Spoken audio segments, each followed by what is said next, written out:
So when this mask was revealed in the trailer, my initial reaction was, wow, my brother predicted this with his art project a few years back.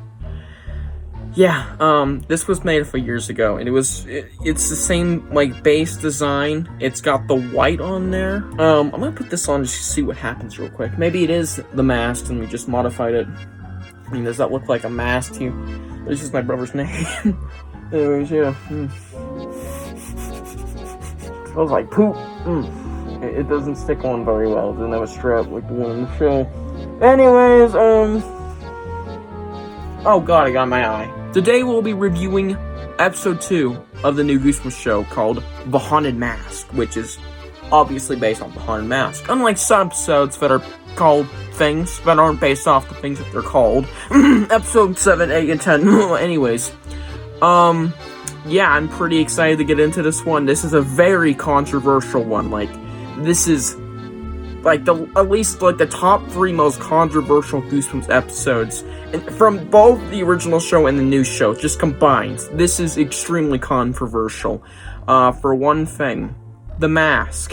Anyways, yeah, let's just get into this.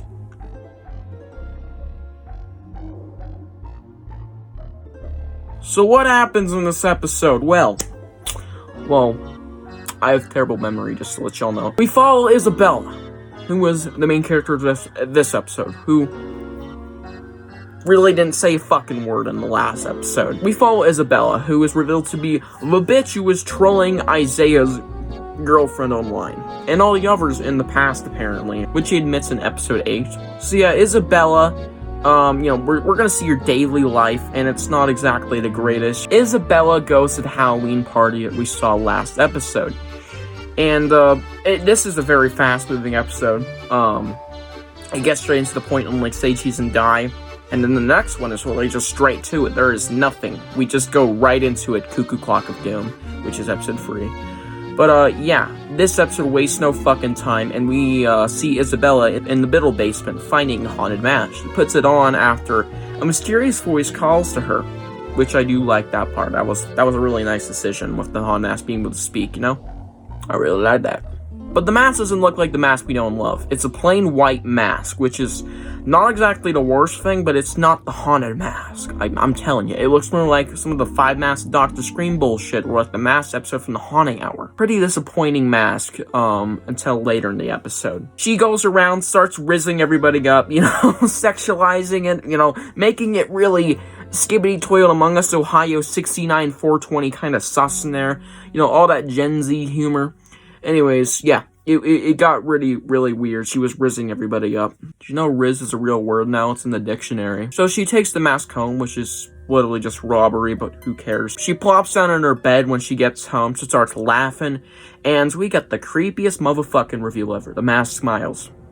The plain white mask can do my face. It's obviously a reference to me.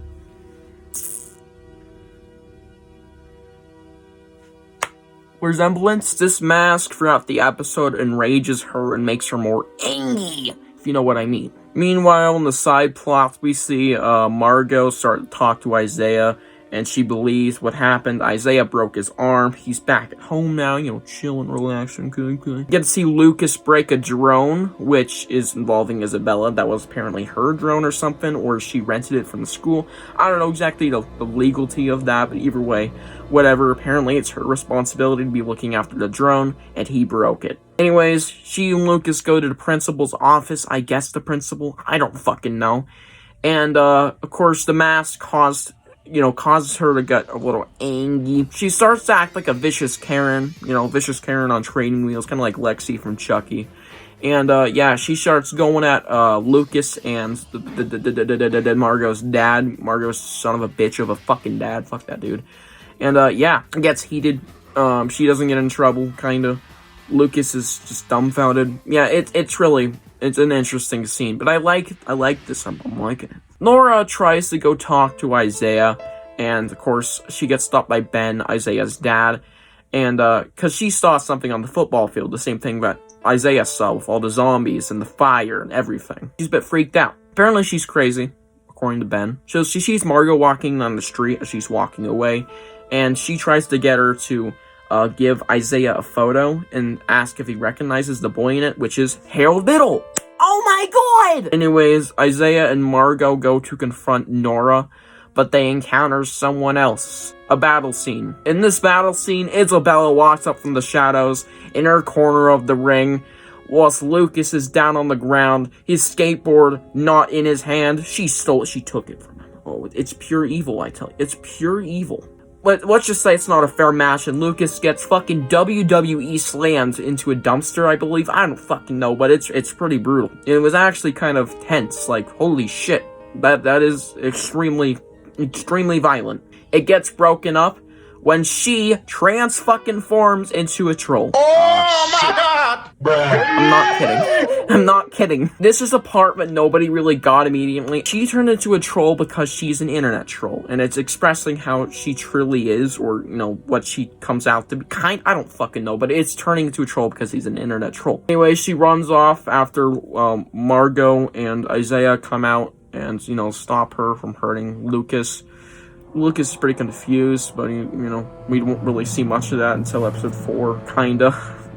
Lucas is really absent in episode 3, just to say the least. Isabella runs home. Sorry, the goblin, I guess. The no man. I don't fucking know what to call her. Her mother leaves for work, and since it's night, her brother's all alone in the house, and she breaks into her own house, and she starts trashing everything. Her brother comes down the stairs and spots her, but he doesn't know it's her, so he calls her, and her phone rings, and he runs, and he gets cornered in a tree house in a pretty good jump scare, and when she's about to, you know, kill him, a symbol of love, she realizes it's her brother when he's like, oh my god, I'm your brother, why are you doing this, oh my god. And yeah, it's basically a symbol of love. She rips off the mask, and yeah, it's all good now. They throw the mask, which is now reverted back to its porcelain form, whatever you want to call it, if it even is porcelain. And yeah, it sinks to the bottom of a creek. But look who's near. Nathan Bratt, possessed by Harold Biddle! And I forgot to mention that. Nathan Bratt is seen briefly throughout this episode, possessed by Harold Biddle. And it isn't really a focus. We got like 1 or 2 scenes with him. But yeah, it was pretty cool. Probably one of the best scenes in the episode is when he's walking down the school hallway and goes in the bathroom and sees Harold in the mirror, which is a reference to Let's Get Invisible. W. So, yeah, that's like the end of that episode. Oh yeah, James explodes.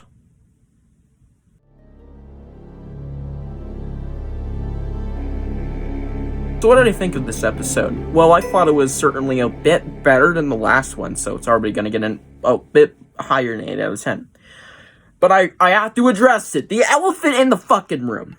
The haunted mask was kinda good, kinda bad. We all knew going into this that, okay, it will change form. It's been confirmed. We were kind of expecting it to look more like the OG haunted mask, and not that it didn't kind of look like it. It really didn't look like it at all, kind of. It was definitely not what we were expecting. And it wasn't exactly the OG mask. It was a fucking goblin. It was a troll, I'm telling you. It looked nothing like the OG mask, which is more goblin-ish, but more just monstrous in general. So yeah, we were all kind of shocked when we saw that. But yeah, honestly, I don't hate it. I think it looks fine. It makes sense. It's not ugly, like, beyond belief. It is ugly, but that's, like, the fucking point, guys. It's the point. I think the transformation scene getting to that is fucking awful. It looks horrendous. Like, goddamn. The white mask is fucking terrible. I don't like it that much. I don't think anybody likes it, like, period. The only thing I like about it is when it grins like me, you know. It can talk to you as well, which was very creepy. But yeah, this wasn't that great, but it wasn't that bad either. I thought it was just an okay iteration. I definitely would have preferred it to look like the OG mask, but I get it's a new era and it's gonna look new, and it just feels okay. It's not bad. It's just okay. The acting, okay. Do I really have to mention the acting? It's all throughout the show pretty good. Any scenes involving Nathan Bratt were pretty good. You know, how he's possessed by Harold Biddle. Those were all pretty good. I really enjoyed them. The cliffhanger at the end was very promising. I already knew it was coming from that. And it was also just a good ending to the episode. You know, her screaming after she sees James just explode. Pretty weird, you know? And if you're just going into this blindly without watching any trailers or knowing anything, it's gonna be pretty fucking wild. You're gonna have to continue to find out why the fuck he just exploded, you know? The sibling character that's introduced, that is Isabella's little brother, was just none needed.